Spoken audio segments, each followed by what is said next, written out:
Hi and welcome to another episode of Kainz on Law. I'm Kainz, and today I want to talk about collective bargaining agreements and their relevance for Austrian employment law. Since the term collective bargaining agreement, or in German Kollektivvertrag, does not roll off the tongue easily, please allow me to refer to them as CBA or CBAs throughout the rest of this video. So, CBAs, what is the fuss all about? You could picture CBAs as industry-wide contracts that deal with topics that really go to the core of every employment relationship.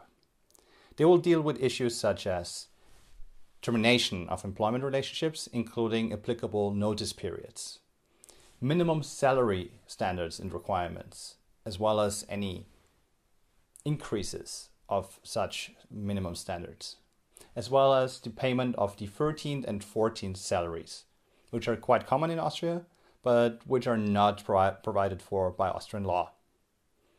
So you could picture CBAs as a supplement to the rules that are contained either in individual employment contracts or the law. So how do CBAs even come into existence?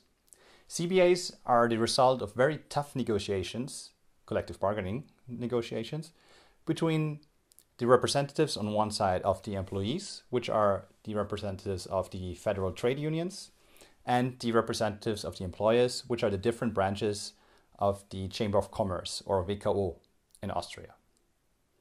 There are about 450 different CBAs in existence in Austria, which means it's sometimes quite difficult to determine which CBA will be applicable to you or your company.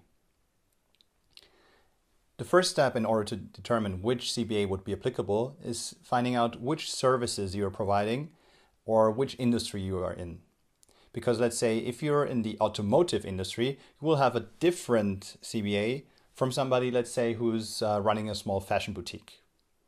As soon as you found out which industry you are in, you can also determine which branch of the Chamber of Commerce you would be a part of.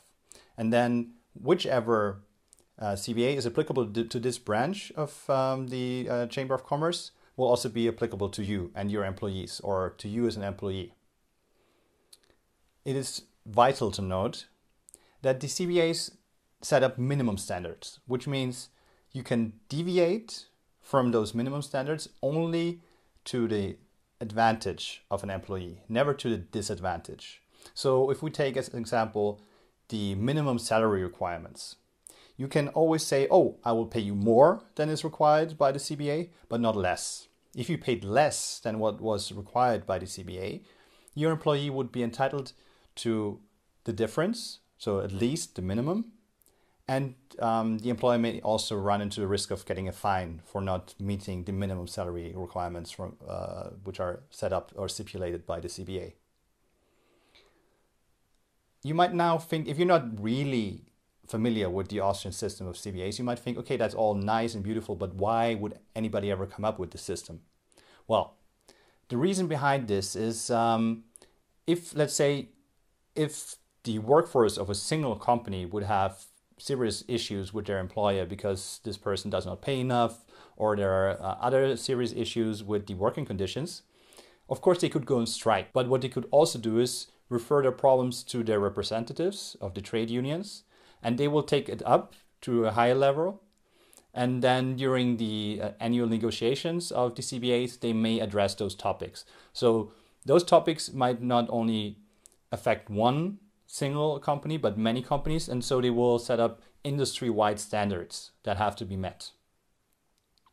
And that, of course, is one of the reasons why there are actually quite rarely any strikes in Austria. Because the CBAs, they will bring about peace between the employers and the employees.